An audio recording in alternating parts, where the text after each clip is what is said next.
নমস্কার বন্ধুরা, daily new creation চ্যানেলে জানাই সবাইকে স্বাগত। আজকে আমি খুব সুন্দর একটি নোনতা খাবারের রেসিপি নিয়ে চলে এসেছি, যেটা আপনারা বিকেলবেলা চা কফির সঙ্গে কিন্তু অনায়াসেই খুব সহজে এবং খুব কম উপকরণেই বানিয়ে নিতে পারেন। তাহলে দেখে নেওয়া যাক আমার আজকের রেসিপি। প্রথমে আমি গ্যাসে একটা কড়া বসিয়ে দিয়েছি, তাতে দিয়ে দিলাম 1 কাপ জল, আর দিয়ে দিলাম আমি এখানে হাফ চামচ মতন লবণ। লবণটাকে জলের সঙ্গে মিশিয়ে দিলাম। জলটা ফুট ধরলেই এখানে আমি দিয়ে দেব একটা কুচনো পেঁয়াজ, তার সাথে দিয়ে দেব আমি 2-3 কোয়া রসুনকে থেতো করে।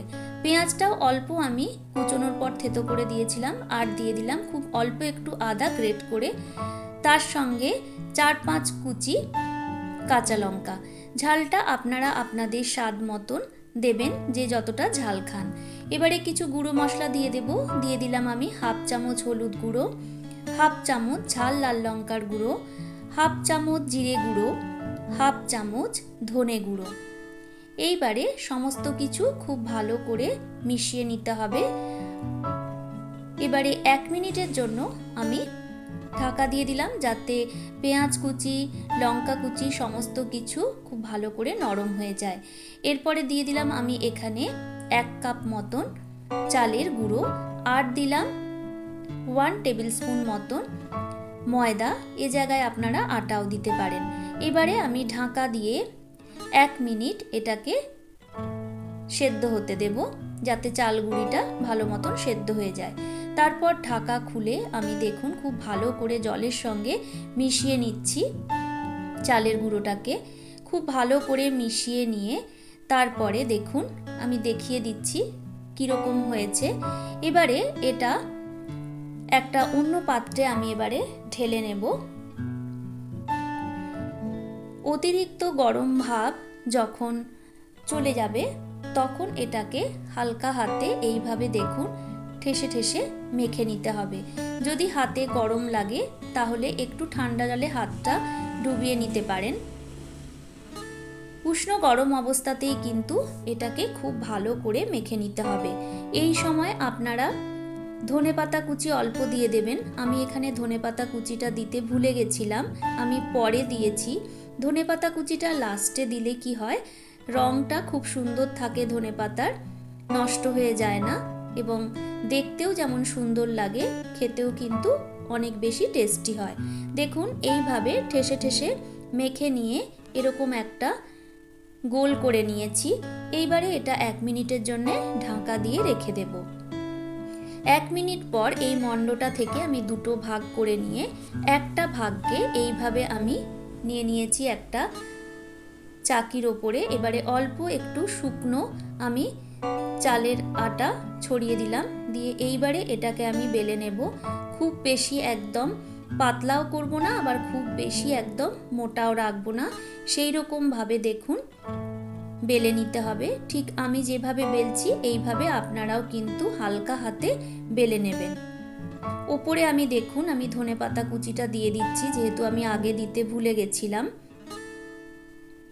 খুব ভালো করে এইভাবে বেলে নিয়ে একটা ছোট্ট বাটি দিয়ে আমি এগুলোকে গোল গোল করে কেটে নেব। আপনারা এরকম ছোট বাটি বা কোনো যদি ঢাকনা থাকে কোনো কিছু, সেটা দিয়েও কিন্তু আপনারা এইভাবে কেটে নিতে পারেন। যেরকম আপনাদের খুশি সেই রকম শেপেই আপনারা কিন্তু এই কাজটা করে নিতে পারেন।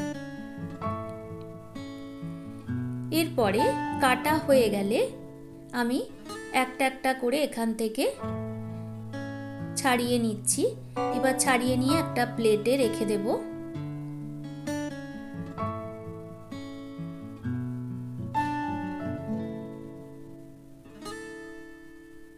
সব কটা প্লেটে রেখে দেওয়ার পরে বাকি যে ছেঁড়া অংশটা থাকবে সেটা কিন্তু নষ্ট করা যাবে না, ওটাকে আবার একটু ভালো করে এইভাবে মেখে নিতে হবে।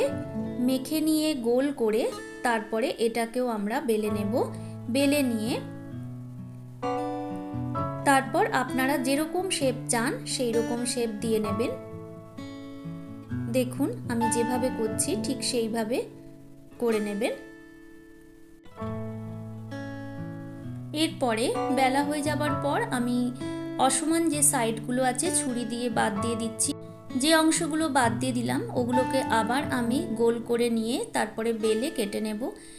এইটাকে আমি 4 ভাগ করে নিচ্ছি, তারপরে আবার মাঝখান থেকেও কেটে নিলাম, আর একটা নতুন শেপ হয়ে গেল। আপনারা যেরকম চান সেইভাবে শেপ দিয়ে নেবেন। এইবারে আমি একটা একটা করে তেলের মধ্যে ছেড়ে দিচ্ছি। তেলটাকে আমি প্রথমে খুব ভালো করে গরম করে নিয়ে তারপরে ফ্লেমটাকে কিন্তু কমিয়ে দিয়েছি। ফ্লেমটাকে আমি মিডিয়াম করে ভেজে নিলাম। আওয়াজ শুনে নিশ্চয়ই বুঝতে পাচ্ছেন যে কত ক্রিস্পি হয়েছে এই আমার ঝাল বড়া বা ঝাল পিঠেগুলো। এক এক করে আমি সমস্তগুলোই কিন্তু ভেজে তুলে নেব। যদি গ্যাসের ফ্লেম এই সময় বাড়ানো থাকে চট করে এগুলো লাল হয়ে যাবে, তখন কিন্তু খেতে ভালো লাগবে না অতিরিক্ত লাল হয়ে গেলে। সমস্তগুলো ভাজা হয়ে গেলে তারপরে আমি চায়ের সঙ্গে পরিবেশন করে দেব। আমার আজকের রেসিপি কেমন লাগলো কমেন্ট বক্সে জানাতে কিন্তু একদম ভুলবেন না। সাথে একটা ছোট্ট লাইক করে দেবেন এবং ভিডিওটাকে অবশ্যই বন্ধু বান্ধবদের সঙ্গে শেয়ার করে দেবেন। যদি আমার চ্যানেলটি সাবস্ক্রাইব না করা থাকে তাহলে অবশ্যই আমার চ্যানেলটিকে সাবস্ক্রাইব করে পাশে থাকবেন। চলে আসবো আবার নতুন সুন্দর রেসিপি নিয়ে। সকলে ভালো থাকবেন, সুস্থ থাকবেন। আমার পুরো ভিডিওটা দেখার জন্য আপনাদের অসংখ্য ধন্যবাদ। নমস্কার।